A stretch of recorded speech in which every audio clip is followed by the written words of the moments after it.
Allez, salut à tous, aujourd'hui on est à Saint-Paul-de-Fenouillet, dans le 66. Je vais vous faire découvrir la Via Ferrata qui se trouve à la sortie du village. Donc elle est composée de deux pistes, une assez facile qui est accessible aux enfants et une un peu plus complexe de niveau AD pour assez difficile avec un gros départ et une vue assez sympa.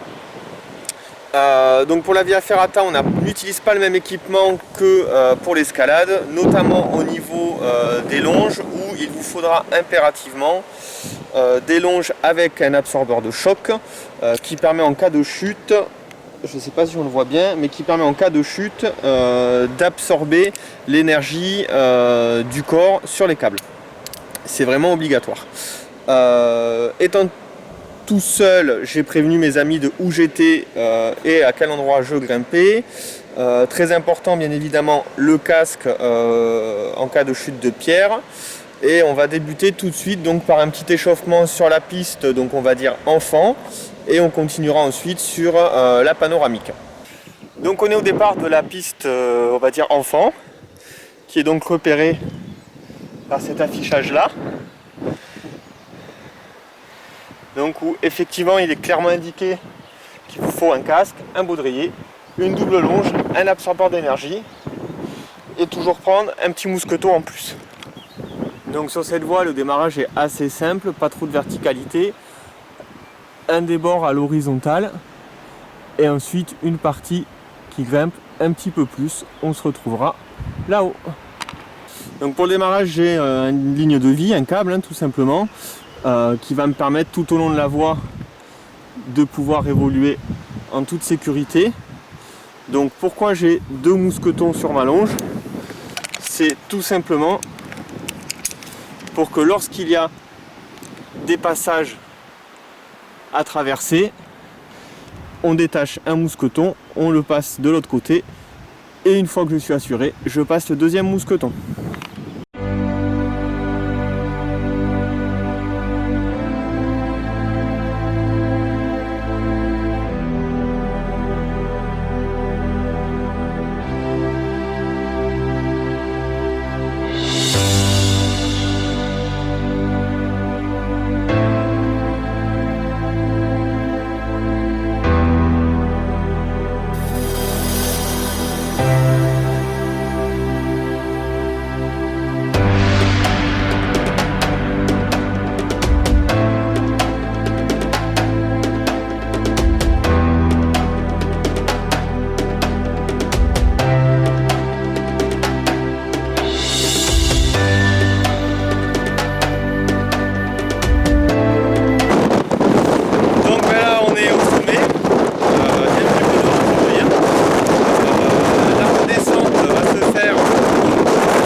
Alors je ne sais pas si vous allez bien voir, mais on a la lune et le soleil qui se lèvent en même temps. Et juste en face, il n'y a plus cette nuit, on a un magnifique arc-en-ciel qui est en train de se former. C'est assez sympa. Là on peut voir un peu la verticalité. Il y a vraiment une très jolie vue.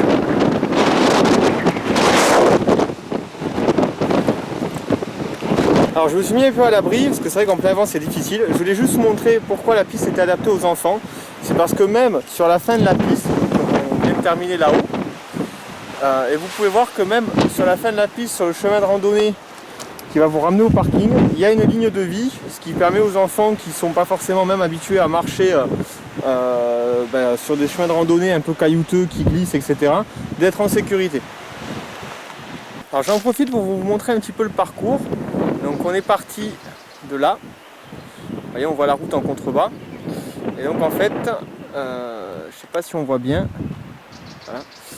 Donc en fait on a monté toute cette partie là, donc on a un premier sommet, un petit bout de chemin, et on arrive à un deuxième sommet. Et donc ensuite la redescente, comme je vous ai expliqué, par le petit chemin de randonnée. Donc là il n'y a plus de ligne de vie parce qu'on arrive au bout. Et que ça se termine par un chemin tout ce qu'il y a de plus classique où il n'y a pas spécialement de danger.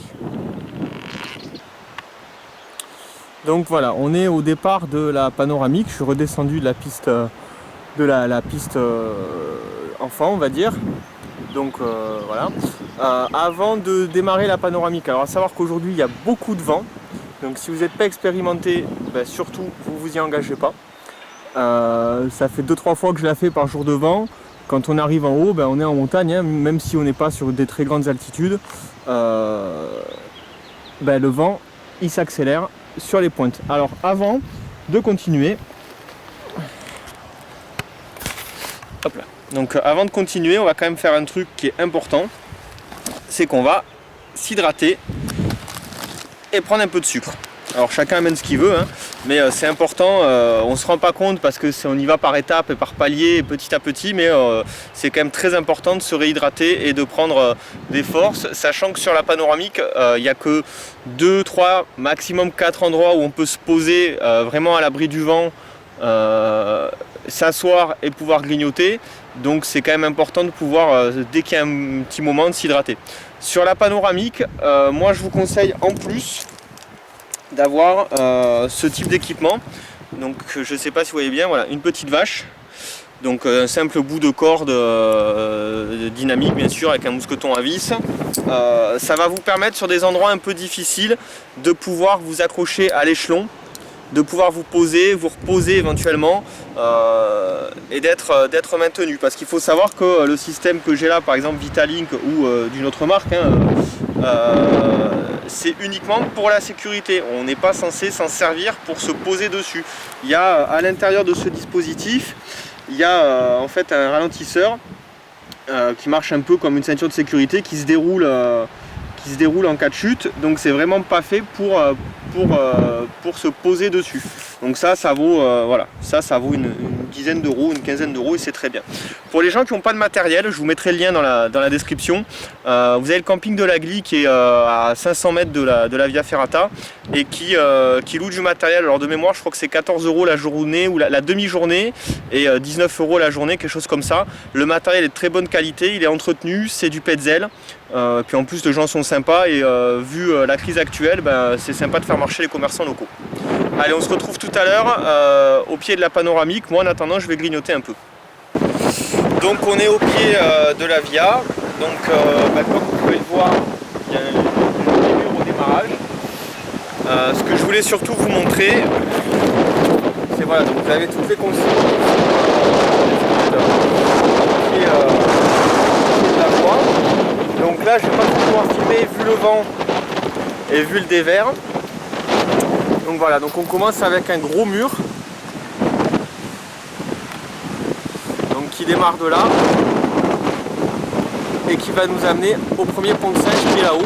Alors vu les conditions météo, je ne sais pas si s'il sera possible de pratiquer, de prendre le pont de Singe, à savoir qu'il y a un échappatoire. Mais j'essaierai quand même, mais si vraiment ça bouge trop, je prendrai l'échappatoire.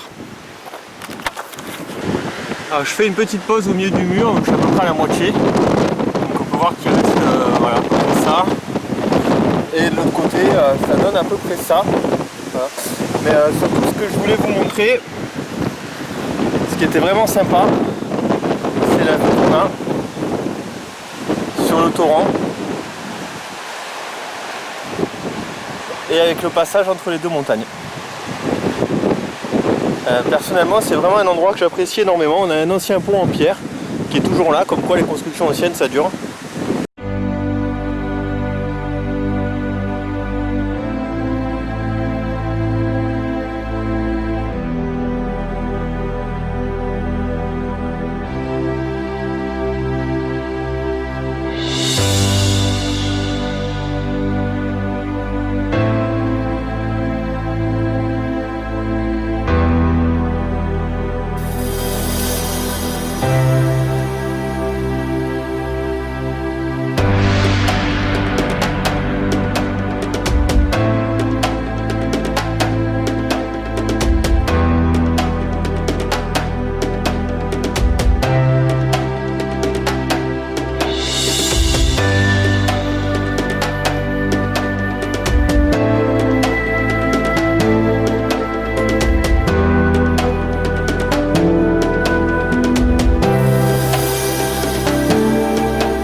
Alors c'est une super surprise, je suis pas tout seul ce matin, je suis accompagné.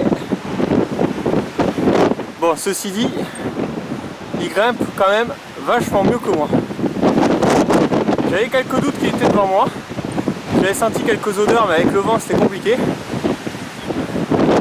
Mais c'est sympa parce qu'il me montre la voie.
Voilà, donc on est arrivé à la fin.